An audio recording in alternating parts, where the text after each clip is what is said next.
नमस्कार, मैं हूं फरहान। आप देख रहे हैं next 9 news nation. Uddhav Thackeray एवं उसकी सरकार यानी शिवसेना और एनसीपी और कांग्रेस यानी कि महाविकास अघाड़ी की जो सरकार है, उसको लेकर तमाम विश्लेषज्ञ हों या राजनीतिकार हों, वह अपना पक्ष रखते हुए नजर आ रहे हैं। इस बात को की व्याख्या करते हुए नजर आ रहे हैं कि आखिर उद्धव ठाकरे की क्या गलती थी, उन्होंने कहां गलत कदम उठा लिया। तमाम लोगों का यह कहना है कि पहले तो उद्धव ठाकरे को मुख्यमंत्री ही नहीं बनना चाहिए था। एक पक्ष यह कह रहा है कि महाविकास अघाड़ी बनाना ही नहीं चाहिए था, एमवीए गठबंधन होना ही नहीं चाहिए था। लेकिन एक पक्ष और भी है जो उद्धव ठाकरे के लिए बातें कह रहा है। क्या वह सत्य है या असत्य है, यह जानना बहुत जरूरी है, क्योंकि उद्धव ठाकरे जब यह 40 विधायक बागी हो जाते हैं तो उद्धव ठाकरे ने वर्षा यानी कि जो मुख्यमंत्री आवास है वहां से अपना सामान भी हटा लिया और उसे खाली कर दिया। उद्धव ठाकरे ने इस्तीफा देने की बात भी की। इस्तीफा वह देना चाहते थे, जब बल्कि 2 बार कहा कि मैं इस्तीफा देने जा रहा हूं, लेकिन उन्होंने इस्तीफा नहीं दिया। क्यों नहीं दिया? शरद पवार के कहने पर इस्तीफा नहीं दिया गया। अब आप कहेंगे शरद पवार के कहने पर ऐसा क्यों किया? देखिए, शरद पवार के कहने पर ही उद्धव ठाकरे मुख्यमंत्री बने थे। महाविकास अघाड़ी बनाने के लिए जो लगातार शीर्षतम उच्चतम प्रयास किए थे वह शरद पवार ने ही किए थे। तो यहाँ उद्धव ठाकरे शरद पवार की बात इसलिए मान रहे हैं क्योंकि राजनीति में उन्हें चाणक्य माना जाता है। प्रधानमंत्री मोदी भी शरद पवार की तारीफ करते हुए नजर आए थे। तो एक सीनियर जो लीडर होता है, जो सीनियर नेता होता है, बहुत बड़ा रणनीतिकार होता है, उसकी बातें मानना महत्वपूर्ण हो जाता है यदि आपको सही रास्ते पर चलना है। वह बात की बात है कि वह रास्ता गलत साबित होता है या सही साबित होता है, लेकिन एक बड़े लीडर की बात सुनना जरूरी होता है।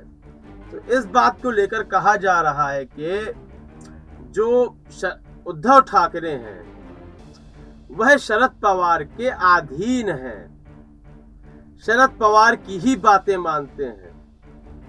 जब शरद पवार के साथ होते हैं तो शिवसेना के नेताओं को ही नजरअंदाज करने लगते हैं। अपने नेताओं के साथ, अपने मंत्रियों के साथ बैठकर फैसले नहीं लेते हैं, रणनीतियां नहीं बनाते हैं, बल्कि रणनीति बनाने में जो साझेदार होता है उनके साथ वह शरद पवार होते हैं।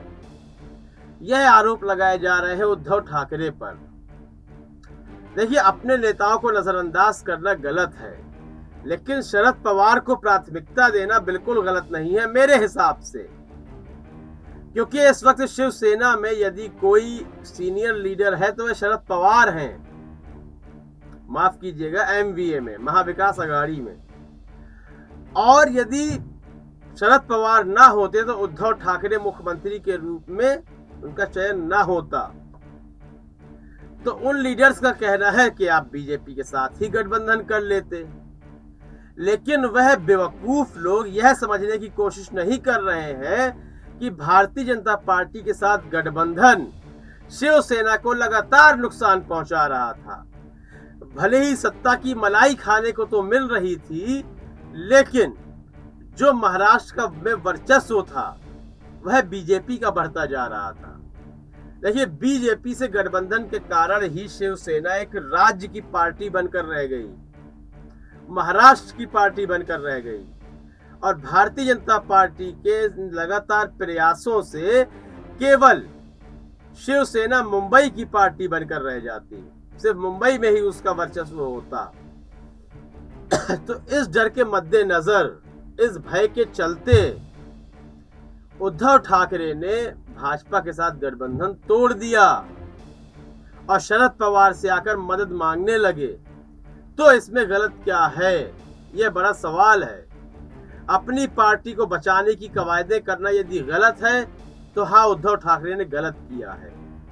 यदि आपके हिंदुत्व पर चलते हुए पार्टी चाहे निम्न स्तर पर पहुंच जाए, आपका हिंदुत्व बरकरार रहना चाहिए। यदि यह गलत है तो फिर उद्धव ठाकरे ने गलत किया होगा।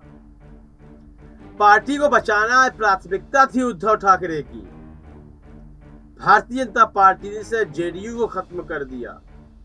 देखिए, झारखंड में आजसू भी भारतीय जनता पार्टी के साथ आने को तैयार नहीं थी।